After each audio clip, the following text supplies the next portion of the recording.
Thinning or loss of our eyebrow hair can have an emotional impact on you. And you may be one of those people who has lost some of the eyebrow hair, particularly in the outer corners of the brow. Like me, actually, because I have some thinning of my eyebrows right over here. Nah, it looks Well, okay this to me. happened when I was younger, because I had damage from falling between the couch. So I do have a little thinning of my eyebrows right over here. Okay. So there's one reason, of course, and that is trauma to the eyebrow. But luckily, you took care of me. So when I was about 6 years old, you took me to your operating room, and you took care of this. So I do have some thinning here. I am a little concerned, but I think it's a subject that a lot of people, whether you're female or male, care about, because as we get older, our eyebrows are very important in terms of expressing ourselves. And so we want to talk to you about this subject in detail, really explain to you why you might be having eyebrow thinning and the treatment options that exist out there. So one of the most common causes of thinning of the eyebrow or loss of eyebrow hair has been people who over-contour their brow or pluck their brow to make it thin. And in so doing, they're removing the hair follicle itself, and those hair follicles are permanently gone. Correct. And this was a very common trend in the past. Still, if you're doing this now, I would caution you not to do this, because you're causing permanent, possibly permanent damage to those hair follicles. Right. So they need to, those hair follicles, it doesn't matter what kind of potion or lotion you put on there, you're not going to stimulate the hair follicle to come back because it's gone. There's nothing to stimulate. Correct. In the moment, it might look great. Your brow might look great when you remove those follicles, but you're not thinking long term in terms of what the damage is that you're causing to the actual follicle, because you're not going to have growth in that area. And now sometimes you actually can have a psychiatric reason for why you're pulling out your follicles, and this is called trichotillomania. What, the trichotillomania? Correct. And it's a tongue twister. It's a tongue twister, but this is an obsessive compulsion kind of condition.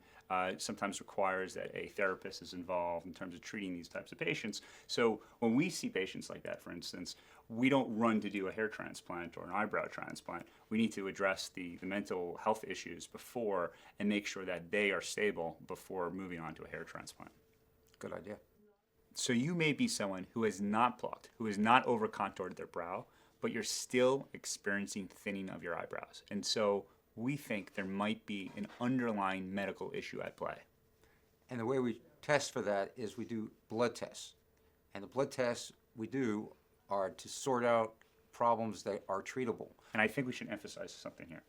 If you're going for a hair loss treatment, whether to a dermatologist or to a hair loss surgeon, you should always start your examination with a blood test. We think it's important because there possibly is a nutritional deficiency or a real medical issue at play that needs to be identified. Like thyroid problems. Correct.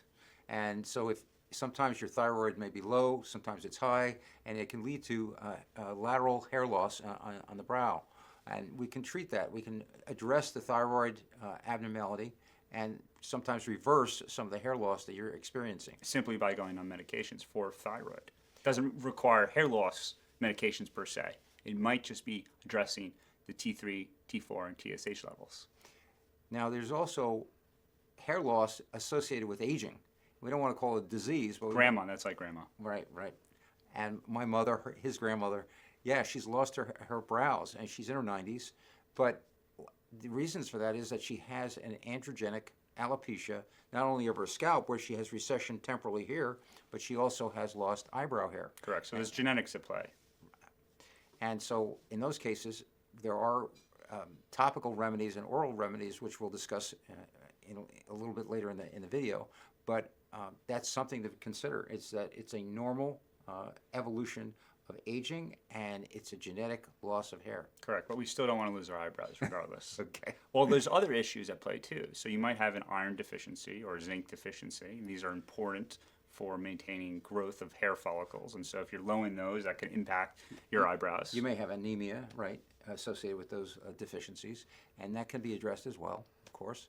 And then there are some more serious hair conditions which you're well versed in. Correct. So alopecia areata is an autoimmune hair loss condition where your own body is attacking the hair follicles.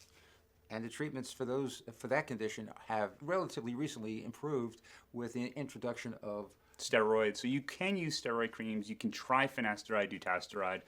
The best way to treat this condition is with steroid injections and sometimes with JAK inhibitors. JAK inhibitors are biologic drugs that attack the autoimmune process in the body and reverse some of the hair loss in some patients. Correct. And then there's also a condition called frontal fibrosing alopecia. This is a condition that usually impacts postmenopausal women. However, you can see it in premenopausal women, and men can be impacted as well. And when it happens, they typically lose the lateral portion of their eyebrows, and they start losing temporal hair, and then it can progress where their entire frontal scalp is scarred, essentially. And the treatment for that is there are some oral medications that Hydroxychloroquine. Right, but it isn't always effective. And these patients, because it is a scarring alopecia, where there's scars replace the hair follicles. Very similar to if you overpluck. It's the same kind of concept. You're scarring the follicle so new hair growth can't happen. Well, in these cases, it's not ideal to transplant those patients because they may go into remission for a little while, but their inflammation may recur, and transplanting those patients is risky. Correct. You have to be cautious. You have to wait. Sometimes you have to even test a few follicles after about a year or two just to see if they will grow and whether the body will reject them or not. So you have to be very cautious with those types of individuals. So if you're experiencing frontal fibrosing alopecia, just be patient and gradually we can test to see if we can transplant into the area. So in terms of treatment options, the first thing we want you to do is please stop plucking, because if you pluck, you're causing damage to the follicles, and that damage cannot be repaired. Now, in terms of medical therapy, the first place we like to recommend patients to start is using minoxidil. Now, you can get minoxidil over the counter. We like foam minoxidil. And whether you're a female or a male, you can start with 5% foam minoxidil. And what you do is you basically spray this into the cap, okay, and you use a Q-tip. You use the Q-tip, you go around in a circle, and you apply it to the area, okay? And actually, I started to do this because of my little thinning that I have over here. And you do this 1 or 2 times a day. In terms of compliance, we think 1 time is ideal. Be careful not to get this into your eyes. And the big thing is you have to be patient. Patience is key. Any medical therapy that you start, don't expect to see results overnight. It takes anywhere from 3 to 6 months to start seeing results. And the big takeaway is that when you start medical therapy for hair loss, it's really a lifelong commitment. Right. It's not a one and done. You have to be committed to the idea that these medications will retain your hair and also regrow some sleeping follicles. If you pluck them and they're gone for good. But if you have viable hair follicles there, some of these topical medications can re-stimulate your hair growth. And we've seen some great results with our own patients that we put on medical therapy. And another topical that I recommend to patients is Latisse, which is the commercial name for Vermatoprost, which is a prostaglandin analog. Okay, it acts like a prostaglandin, and some prostaglandin molecules stimulate hair follicles, and it can be very effective. It's of course originally used really for glaucoma, believe it or not, which is an eye condition. But they found that when people used it for their eyes, their eyelashes started to grow, and they said, "Boom, we got a drug that can actually stimulate hair growth." But now I also recommend not only for people who want to have eyelash extension, but thickening of their brow itself. You can use a little bit of the Latisse or Vermatoprost, which is a generic name for it, and you can just paint it on the base of your hair follicles here on your eyebrow, and it will thicken up your brow. But what do they have to be careful about? Well, what Ross is referring to is if Vermatoprost gets in your eye, it can change the color of your iris. If you have a blue iris, it can turn your iris brown. And sometimes there's some discoloration around your eyes as well. But if you're very cautious and you use 1 drop on a Q-tip and you actually just paint it over here, you don't let it, the same way that we're telling you to use the minoxidil. Right, and you don't let it drip in your eye, it's perfectly safe. And it's something that's easy to do. Now, there are other medicines, topical medicines or homeopathic medication over the counter that you can get. Yeah, correct. So there's also something called Kopexil or Redenzil. Kopexil is a biomimetic.